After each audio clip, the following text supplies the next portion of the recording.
When fog settled low over Alder Ridge, Nolan Reed found an exhausted woman crouched at the lip of a cliff with no phone, no map, and no willingness to give him her real name. He carried her back to his cabin, built up the fire, cleaned the raw scrapes on her hands, and let her sleep on the couch while he sat awake in the workshop. But at first light, the sound of rotor blades tore the valley open. 3 helicopters dropped out of the gray sky within minutes of one another.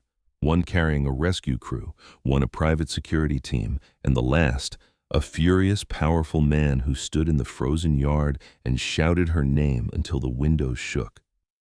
Only then did Nolan understand that the woman he had pulled off that mountain could bring down an entire empire. If you believe one quiet act of kindness can change the whole shape of a life, tap subscribe now and stay with this story of 3 helicopters and the secret they came to bury. Nolan had been nursing his old truck down from a repair job at a ranger station when the storm warning on his radio jumped from caution to emergency, and he pushed the engine harder than he liked to, beat the front settling over the ridge before the roads glazed over. He had spent the morning coaxing a dead generator back to life for a family 3 miles up a service road that closed every winter in 20 years in these mountains, had taught him one thing without fail. A storm that arrives early always catches someone outside without shelter. Near a stretch of trail the county had roped off the week before, a strip of red fabric snagged on a low branch caught his eye through the windshield, fluttering too hard, too high to have blown there on its own. He pulled onto the shoulder and stepped out into air that already smelled like snow. The footprints started at the tree line and veered off the marked trail toward a slope he would never have taken without rope and daylight to spare. They were shallow and uneven, the stride shortening the farther they went, and Nolan read them the way he read a failing engine. Whoever made these was tired, cold, already making the small mistakes that turn into large ones on a mountain like this.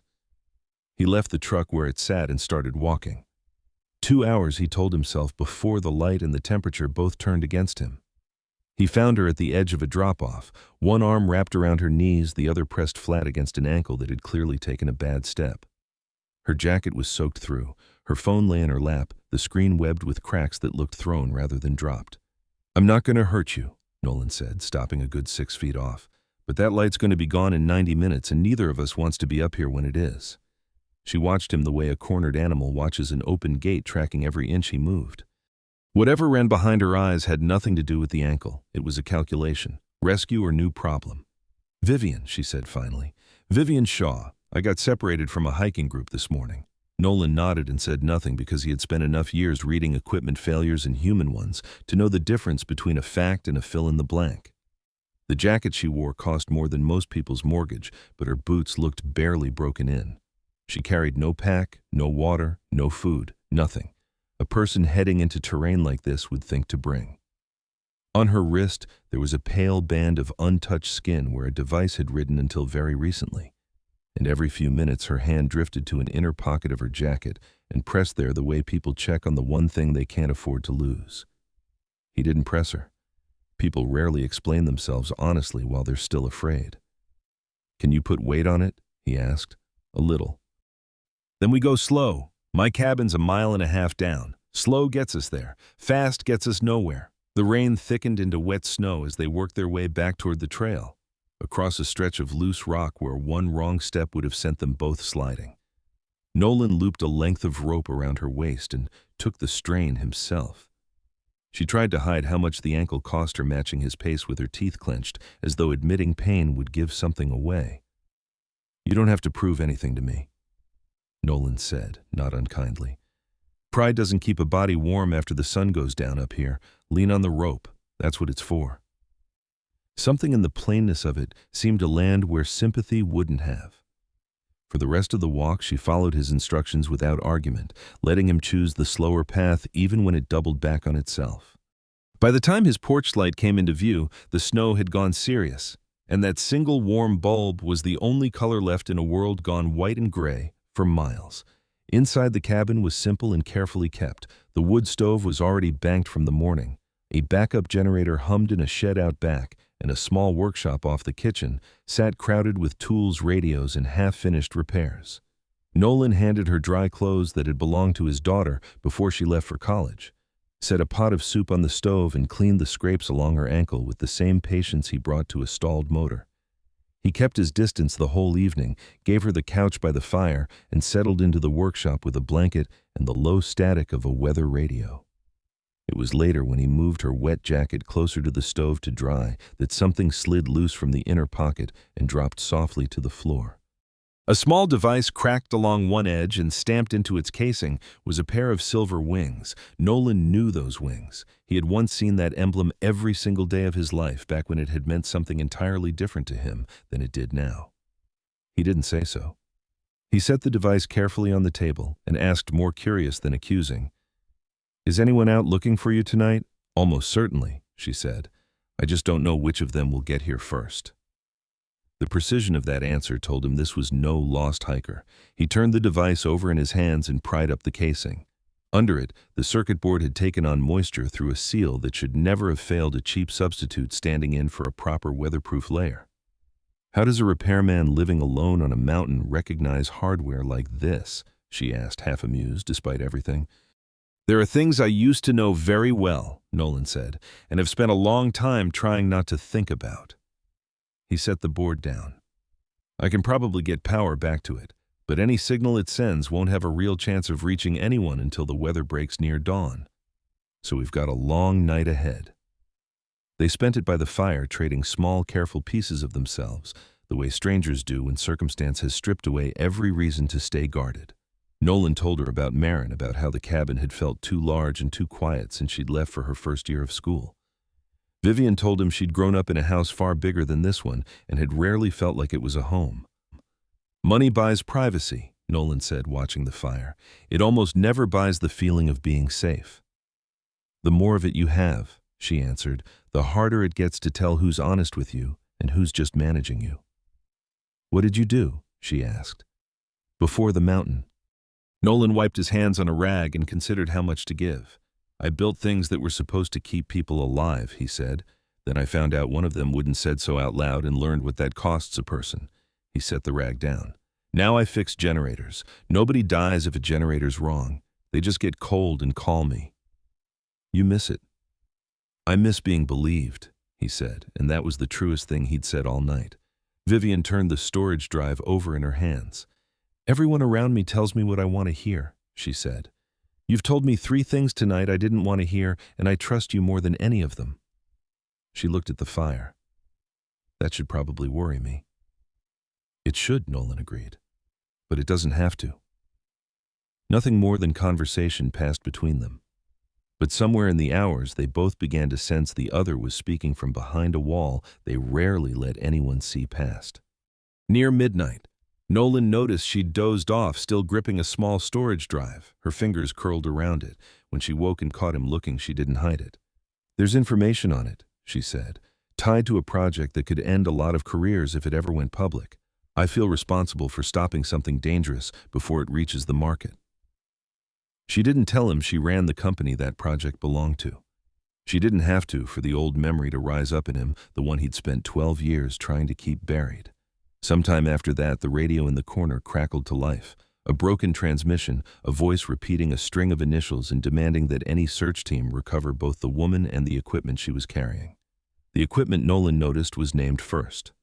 "When it's light," he said, "we don't use whatever channel that was. We reach the county rescue line directly." Near dawn, the device finally came back online. A string of code flickered across the cracked display before settling into a steady transmission, and Nolan felt the back of his neck go cold. It was an old emergency navigation protocol, one he had designed with his own hands more than a decade earlier, a system the company had publicly claimed to have retired years ago. When the storm broke, he ran a cable from the repaired unit to the antenna on his roof and sent a location signal out into the pale morning, expecting at most one rescue truck to eventually grind its way up the mountain road. Less than half an hour later, rotor blades rose from 3 directions at once. The first helicopter down wore the markings of the local search and rescue division. The second was matte black and unmarked, the kind private security flies. The third settled with the careful, guarded formality usually reserved for visiting dignitaries. Snow and grit whipped across the yard as all 3 touched down in front of his cabin, and Nolan stood in the doorway with Vivian behind him, still wearing Marin's borrowed jacket. An older man stepped down from the private aircraft, first flanked by a security detail and a physician. The moment he called her name across the yard, his voice cracking with relief. Nolan understood she was no ordinary employee of anyone. The man was Sterling Ashbourne, and the woman who had slept on his couch was Vivian Ashbourne, chief executive of a company worth tens of billions of dollars. From the third aircraft came a man in an expensive coat who introduced himself as Grant Hollis. He offered Nolan no word of thanks. Instead, he turned to his security team. "Search the cabin," Grant said. "Recover anything she brought with her." He looked Nolan over. "How long did you plan to keep her up here? Long enough to name a price, or just long enough to copy what's on that drive?" "Nobody sets foot inside my house without a warrant," Nolan said evenly, "and a good deal more courtesy than you've shown so far." "He saved my life." Vivian cut in loud enough for the whole yard. "He had no idea who I was until a device fell out of my jacket after midnight. Stand your men down, Grant." Grant studied Nolan a moment longer, and something in his face shifted from irritation to recognition. Nolan felt it land at the same time from the other side, a signature at the bottom of a report from years earlier, the one that had put full blame for a dangerous incident on his shoulders. Grant's composure slipped just slightly under the weight of a memory they both carried. Sterling, still catching his breath, offered Nolan a substantial sum of money, a gesture of gratitude, he said, for what he'd done. "A person shouldn't need a reward before deciding to help someone in trouble," Nolan said, and left it there. Before climbing aboard the aircraft that would carry her back to Denver, Vivian turned back. "That emergency system in my device," she said. "It carries a designation I don't recognize from any current product line." "Why?" Nolan looked past her straight at Grant. "Because I'm the engineer who designed it, more than 12 years ago. Back before your company destroyed my career for saying it wasn't safe." Vivian did not let the moment close. "Tell it," she said, "all of it, in front of my father and in front of Grant before anyone gets back in a helicopter." "It's an old grudge," Grant said, waving a hand. "He's found an audience and he's using it." "Then you won't mind him talking," Vivian said, turning on him. "What are you afraid the truth will show?" Nolan went into his workshop and came back with a worn cardboard box, copies of old technical reports, his termination letter, and a set of private notes he'd never shared with anyone. More than 12 years earlier, he had led the team building an emergency navigation system meant to guide rescue aircraft through poor conditions. During testing, he'd found that a protective layer on the circuit board could fail under 3 combined conditions: low temperature, high humidity, and a fast pressure change. He'd asked for a delay to replace one critical component. The delay would have pushed the program back 6 months, and to the executives watching the launch calendar, 6 months was unacceptable. Grant, the project's director, then altered the internal test results and pushed the program forward. On a later test flight, the navigation system lost its signal entirely and forced an emergency landing. No one died, but someone had to be held responsible, and the company chose Nolan, formally accusing him of misconfiguring a system he had warned them about in writing months before it ever failed. Colleagues he'd trusted for years stopped returning his calls almost overnight. Industry contacts quietly stopped putting his name forward. Even the engineers who privately believed him chose silence over risking their own standing. Nolan spent months compiling his own record of everything, dates, memos, results, not because he thought anyone would read it, but because some part of him refused to let the truth vanish completely. His wife had passed away not long before leaving him, the only parent of a young daughter who needed stability far more than she needed a father buried in a losing lawsuit. Grant made sure through quiet pressure across the industry that aviation would never hire him again.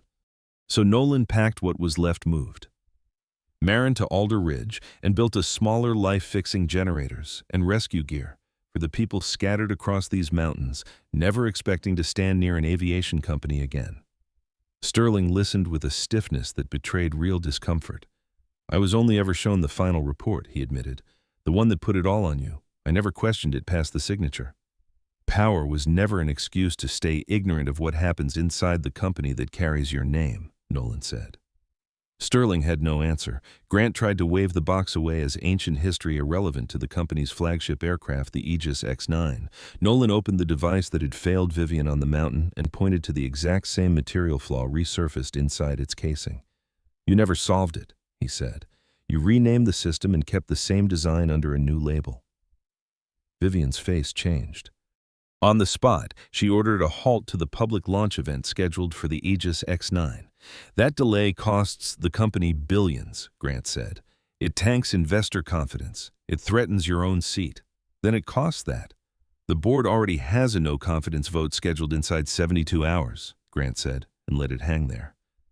Unless you can prove this flaw beyond any doubt before that meeting, you won't be running anything. Vivian turned to Nolan. I don't need you to trust the company, she said. I only need you to help me prove what's true. His first instinct was to refuse. He had spent 12 years building a life far from anything with the Ashbourne name on it, and he had no interest in dragging Maren back into a fight that had already cost their family everything once. Vivian didn't offer money this time. How would you feel, she asked, if the X9 failed in the field in exactly the way you know you could have prevented? The question found the part of him that had never stopped being an engineer. He called Maren that evening and told her enough to understand what he was weighing. She didn't tell him to stay clear of it. You spent my whole childhood teaching me not to stay quiet about something I knew was wrong, she said. You don't get to unteach me now. It landed harder than she probably meant it to because Nolan realized he had abandoned his own rule the day he chose to disappear into these mountains rather than keep fighting. He agreed to help on 3 conditions.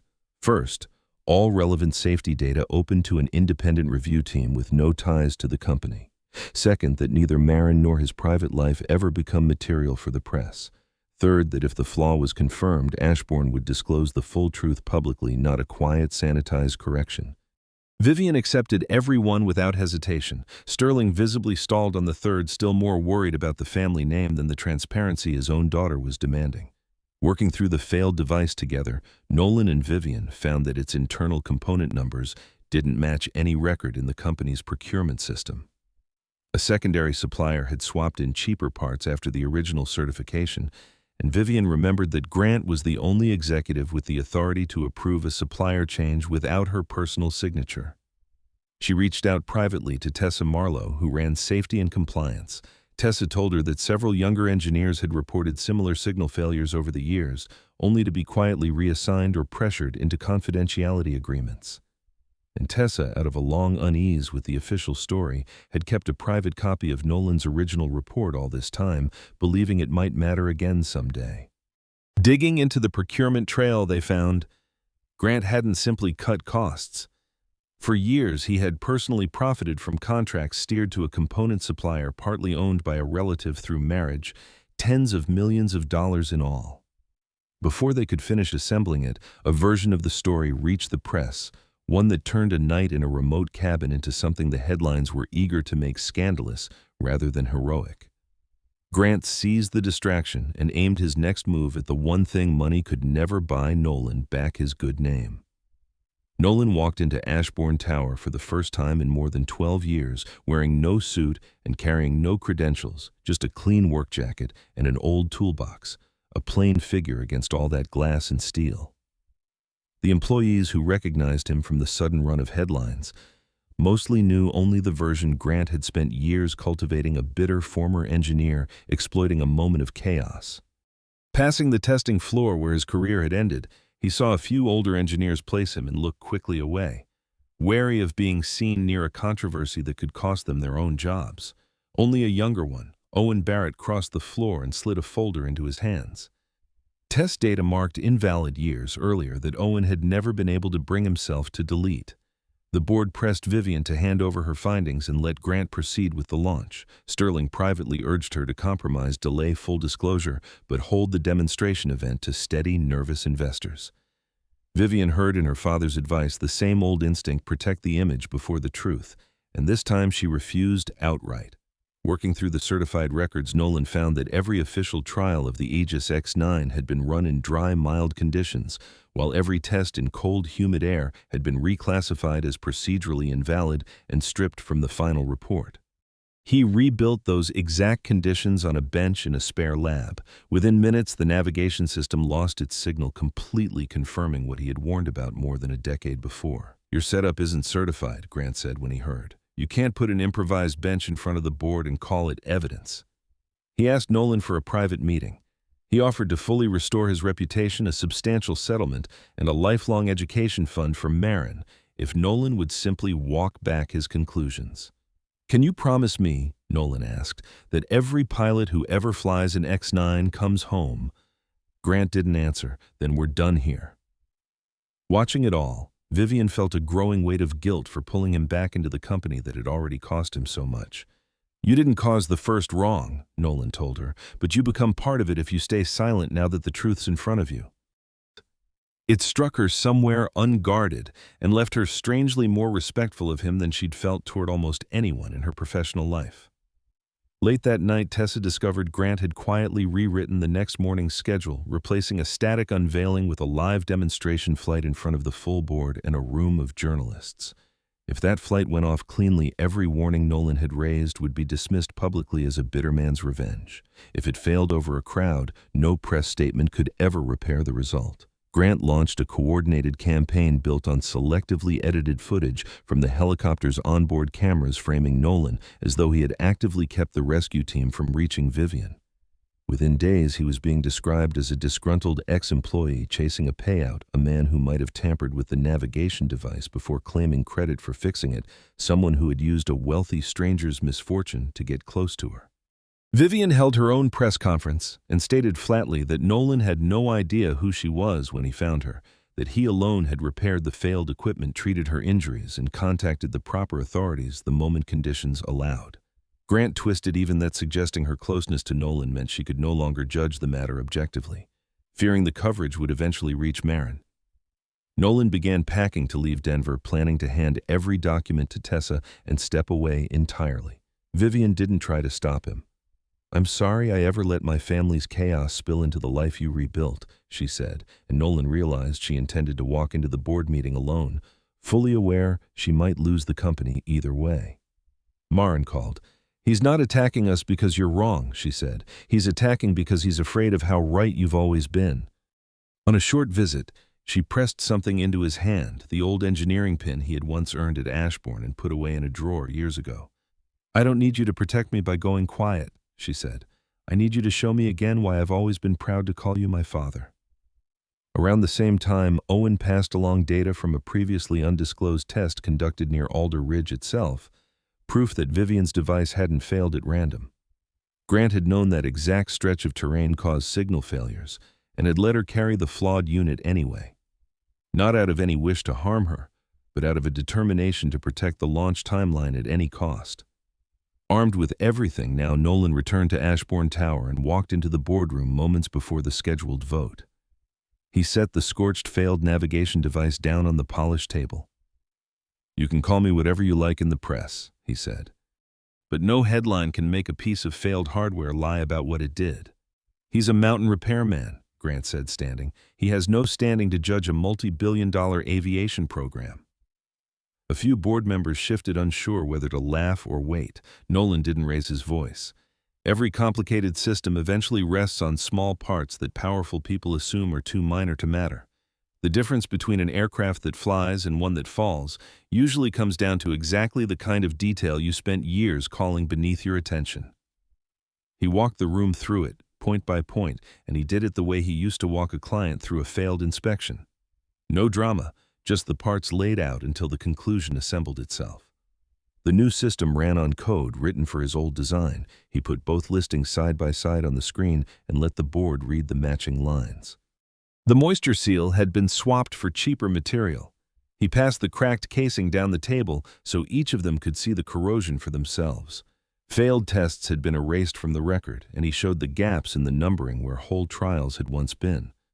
The replacement supplier had financial ties leading straight back to Grant, and he traced them on a single page a first-year accountant could have followed. Tessa presented the original report she'd preserved for years. Owen confirmed under questioning that engineers had been pressured to alter their findings, his voice unsteady but his answers clear. Grant made one last try. He could have tampered with that device himself during the night he kept her up there. Vivian set down a printout. "Independent data recorded automatically by my own wrist unit," she said. "The signal failed hours before he ever found me." The last argument, Grant had collapsed on the table in front of everyone. "Admitting this publicly does serious financial damage," Grant told Sterling. "It jeopardizes government contracts. It could cost the family control of the company that carries its name." Sterling stood at the old crossroads once more, reputation or truth. This time he voted to suspend the Aegis X-9 launch entirely and authorize a fully independent investigation. When the count came in, Vivian kept her seat as chief executive by a single narrow margin. Grant was suspended on the spot, his financial records handed to outside investigators. Then Grant played his final card. The demonstration flight was authorized in advance, he said. There's a pilot at the testing airfield right now. Standing it down needs a direct confirmation code entered in person by the chief executive. Vivian and Nolan raced for the airfield together.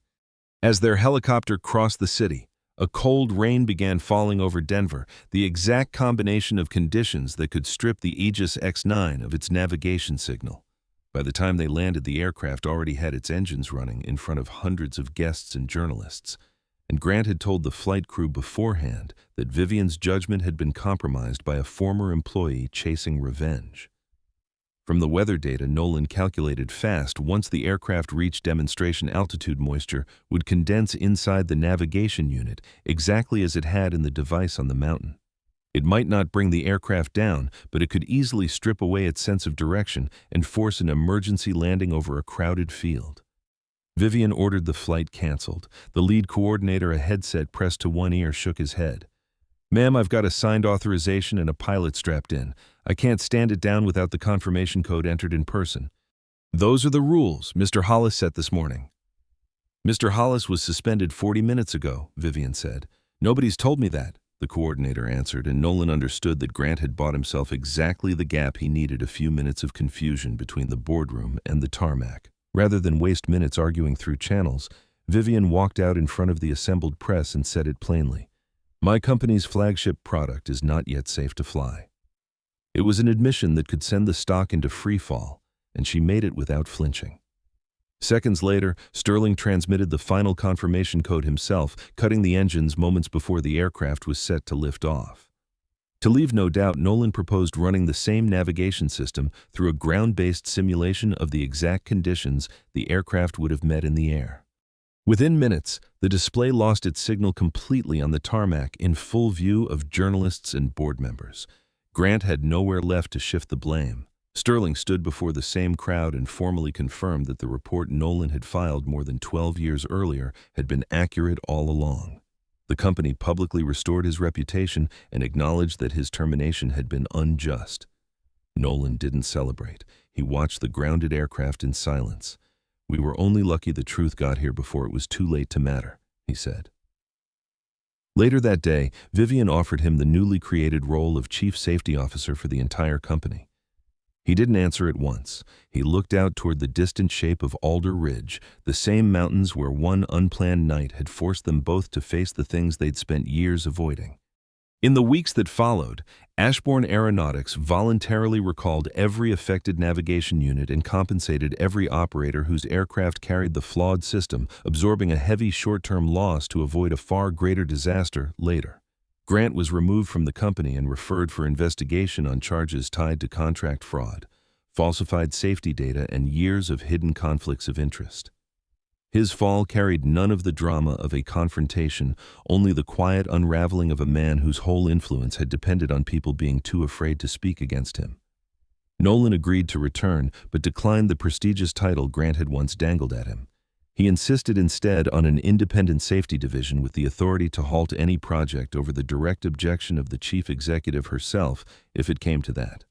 "I insisted on formal protection for any employee who raised a safety concern, full public disclosure of testing outcomes going forward, restored standing for every engineer, punished for telling the truth, and a new training program aimed at veteran single parents and former rescue workers looking to enter aviation." Vivian agreed to all of it. Sterling, in a private conversation with no cameras and no lawyers, offered an apology that came with no settlement and no excuse. "My greatest failure wasn't trusting Grant too much," he said. "It was building a place where people grew too afraid to bring me a hard truth." "Forgiveness has to be proven by what you do next," Nolan told him, "not by words spoken once the danger's already passed." Sterling nodded slowly, as though that sentence weighed more than anything a lawyer or a headline had thrown at him in years, and for the first time, Nolan saw something in the older man's face that looked genuinely humbled rather than merely managed. in the months after Sterling kept his word in small, consistent ways. No press release ever covered quietly funding the new training program himself and refusing to take public credit for a single part of it. Nolan and Vivian did not rush toward anything resembling a public relationship. They spent long stretches working side by side, disagreeing over hard calls, slowly building a trust neither of them had expected to find again. She began driving up to Alder Ridge now and then with no security detail trailing her, and Nolan found himself seeing her less as the head of a corporation and more as a woman trying to repair the damage her family's legacy had done. Marin noticed the change in her father almost at once, the lighter way he carried himself, and was careful never to push it. About 6 months after that first storm, Nolan was mending a section of fence outside the cabin when the sound of rotor blades rose again in the distance, and for a moment his mind went back to the chaotic morning. 3 helicopters had surrounded this same yard. This time, only one aircraft descended toward the clearing. Vivian stepped out in proper hiking gear, carrying 2 cups of coffee and an easy smile. "I want to walk the trail where I got lost," she said. "Except this time I brought a map, a navigation unit that's actually been tested, and a guide I trust to lead the way." "So who's arriving today?" Nolan asked with dry humor. "The chief executive of a major corporation or a customer who needs directions?" "The woman you saved," she said before you ever knew who she was. She handed him a coffee. "Same trail, better company. Try to keep up." Nolan locked the workshop door and walked beside her toward the trailhead, the two of them moving easily into the cold morning air. On that first night months earlier, he had pulled a stranger off the side of a mountain without knowing her name or her fortune and asked for nothing but her safety. By choosing in the end to trust the truth he offered her over the comfortable version everyone around her preferred, Vivian had quietly helped him recover something the weight of her family's power had once taken from him without either of them realizing it at the time. High above Alder Ridge that morning, there were no circling helicopters, no security teams, no cameras waiting for the moment. There were only 2 people walking up a familiar trail, and for the first time in either of their lives, neither one of them was lost. If this story stayed with you, do one small thing before you go. Subscribe and leave a comment telling me about a stranger who once helped you when they had no reason to. I read every one.